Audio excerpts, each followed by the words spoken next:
नमस्कार दोस्तों, आज एक नए टॉपिक के साथ आपके समक्ष पेश हुआ हूँ। हालांकि नया वीडियो लाने में बहुत समय लग गया, कुछ व्यस्तताएं रही। सब कुछ ठीक ठाक रहा तो मार्च या अप्रैल महीने में अगले साल विधानसभा के चुनाव शुरू हो जाएंगे। मई तक सरकार का गठन हो जाएगा और इसके लिए जो पूर्व की तैयारी है वो शुरू हो चुकी है।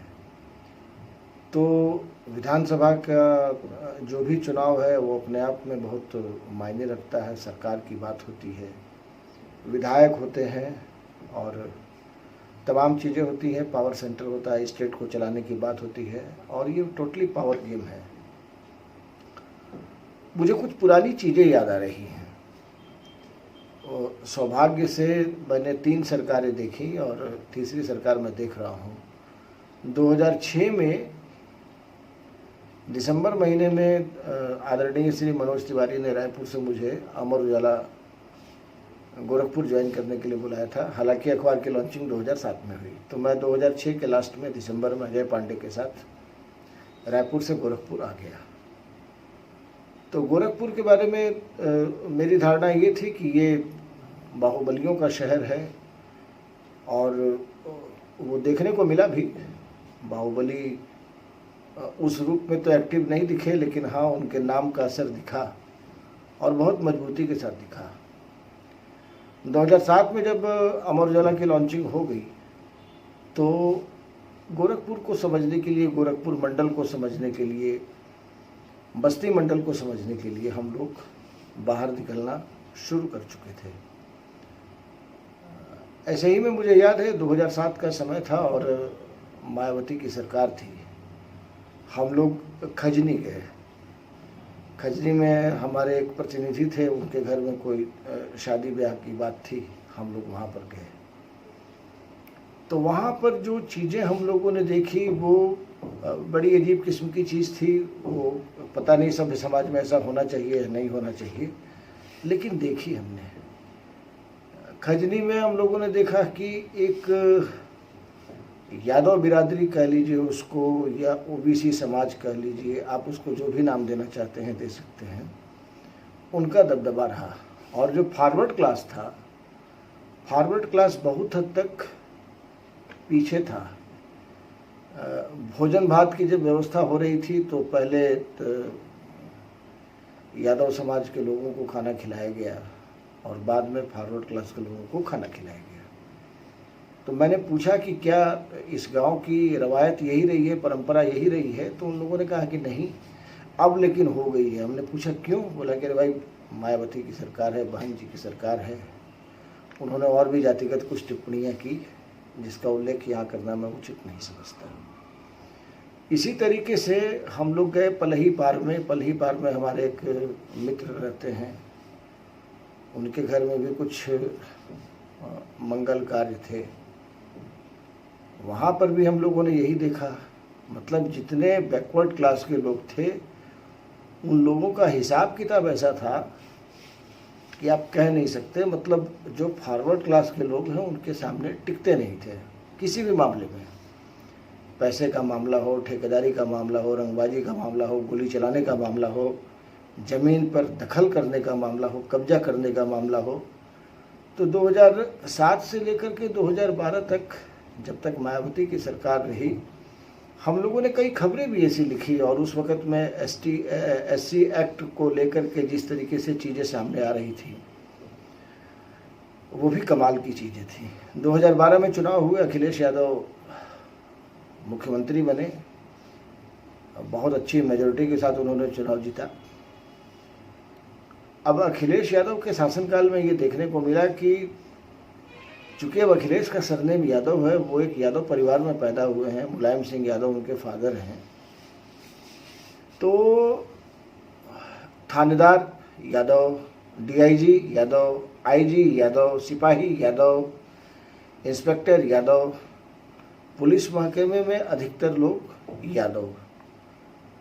अब उनकी अपनी हनक रही और वो हनक इस किस्म की रही कि साहब अगर किसी यादव का कोई मसला आ गया तो चाहे वो यादव उसमें दोषी ही क्यों ना हो, उसको और ये मैं दावे के साथ कह रहा हूँ, मेरे पास इसका आधिकारिक सबूत है।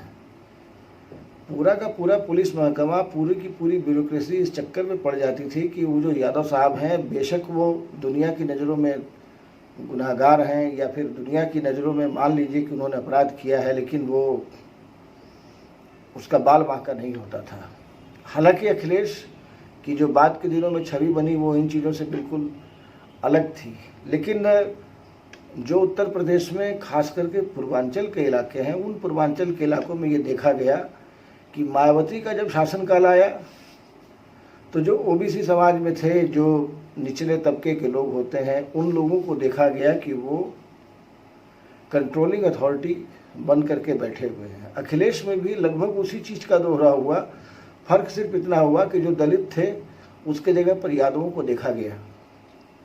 और कई मामले ऐसे हुए, मतलब कुछ यादव नेताओं की शह पर कई लोगों ने, जिनको मैं जानता हूं व्यक्तिगत तौर पर भी, उन लोगों ने बड़े बड़े अपराध किए और उनका बाल बांका भी नहीं हुआ। गोरखपुर में गोली न चले, लोग न मरे तो फिर वो गोरखपुर कैसा, इस तरह की बातें 2012 में वायुमंडल में तैर रही थी। तो 2012 से लेकर के 2017 तक का जो टेन्योर रहा, आप इसको कह सकते हैं कि ये एक तरीके से यादव डोमिनेटेड टेन्योर रहा, जिसमें अगड़ी जाति के लोगों को अनेक किस्म की परेशानियों का सामना करना पड़ा। पढ़ाई लिखाई की बात हो या फिर नौकरी देने की बात हो, ये तमाम तरह की चीज़ें रहीं।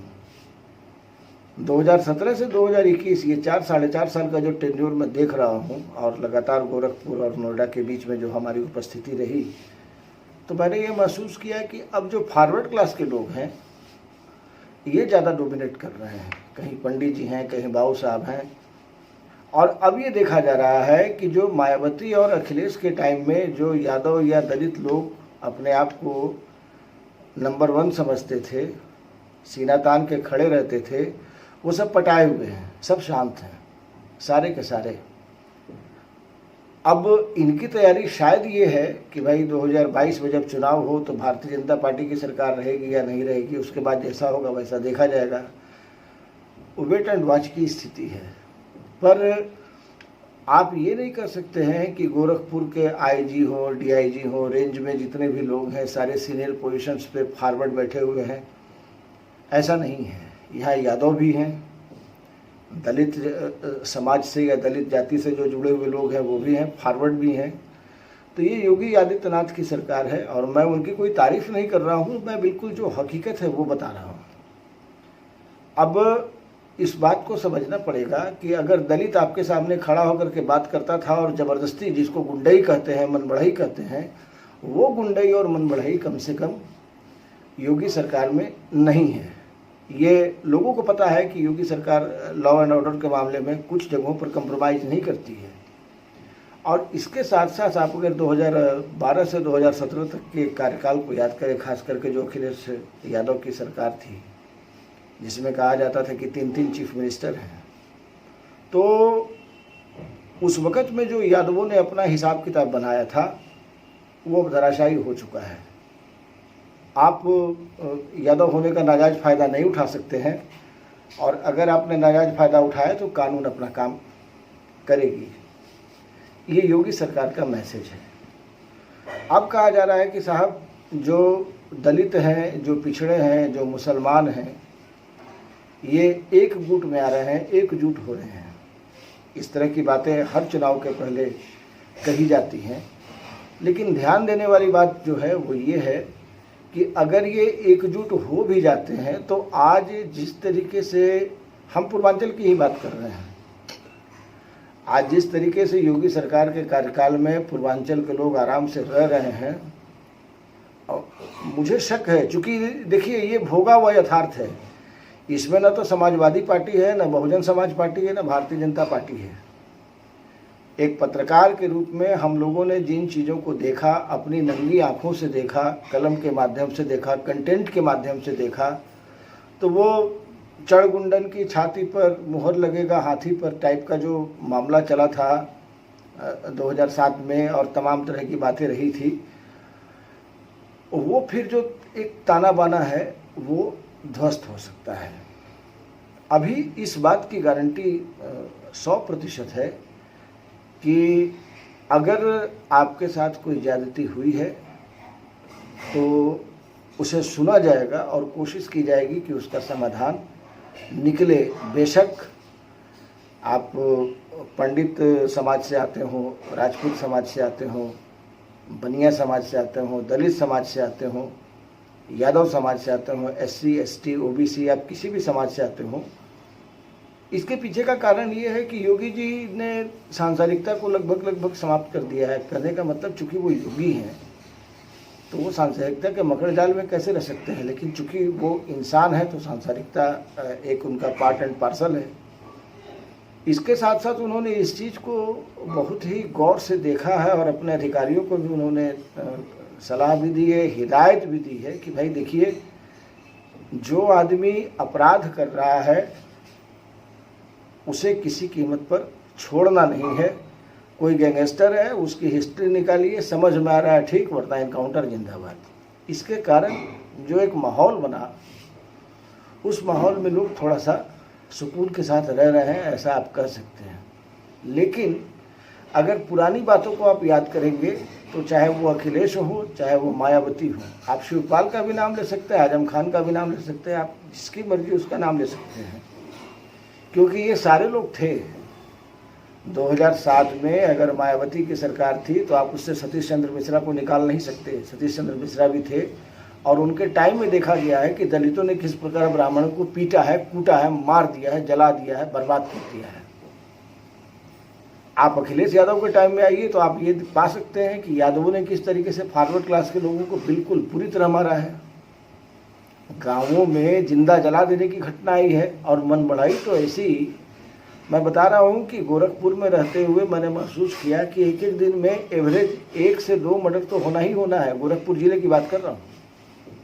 आप बगल में संत कबीर नगर, सिद्धार्थ नगर से वहाँ चले जाइए, वहाँ भी यही स्थिति थी। महाराजगंज में भी यही स्थिति थी। तो एक जो जातिगत समीकरणों को लेकर के लोग अपना अपना वोट सहेजते हैं, उनको समझना पड़ेगा कि अभी कम से कम, चलिए ठीक है, अभी तो कोरोना का काल भी चल रहा था, अभी भी चल ही रहा है, कोरोना ख़त्म नहीं हुआ है। बहुत सारी आलोचनाएं की गई कि भाई योगी सरकार के टेन्योर में ये नहीं हुआ, वो नहीं हुआ, लोग मर गए। कल्पना कीजिए कि योगी की जगह किसी और की सरकार होती, तब क्या सीन बनता। एक ईमानदार और तटस्थ समीक्षक होने के नाते मैं ये महसूस करता हूँ कि हॉस्पिटलिटी जिस तरीके से होनी चाहिए थी वो तो नहीं हो पाई, इसमें कोई दो राय नहीं है। और इसमें कहीं ना कहीं नौकरशाही हमारी फेल की है। लेकिन आपको समझना पड़ेगा कि ये 23-24 करोड़ का एक स्टेट है। 24 करोड़ लोगों को मेडिकली आप कितना फिट कर सकते हैं, उनको मेडिकल की कितनी सुविधाएं आप दे सकते हैं, कसर रह जाती है। फिर ऑक्सीजन की सप्लाई को लेकर के भी कुछ ढिलाई हुई है। उसमें नीतिगत फैसला तो बहुत बढ़िया था कि भाई सप्लाई कर देना है, लेकिन वो नहीं हुआ। उसके पीछे अन्य कारण है और उसका परिणाम ये हुआ कि योगी सरकार से, जैसा कि मीडिया में रिपोर्ट्स हैं, दिल्ली दरबार भी नाराज़ था, उनको बदलने तक की बात चल रही थी। अब मेरा कहना यह है कि आप योगी जी को बदल दीजिए, किसी और की सरकार आ जाएगी, लेकिन आपको 2007 से 2017 तक जो हिसाब किताब रहा है उत्तर प्रदेश में, जो अगली जाति के साथ लोगों का व्यवहार रहा है, बिजनेस में जिस तरीके के अप्स एंड डाउन्स रहे हैं, इसको भूलना नहीं चाहिए। कहते हैं कि लोग बहुत जल्दी भूल जाते हैं, लोगों की याददाश्त जो होती है बहुत कमज़ोर होती है। अब अगर इस बार भी कमज़ोर याददाश्त की बात आई तो आपके पास बचाने के लिए बहुत कुछ बचने वाला नहीं है। मेरी बात को नोट कर लीजिएगा। थैंक यू, धन्यवाद।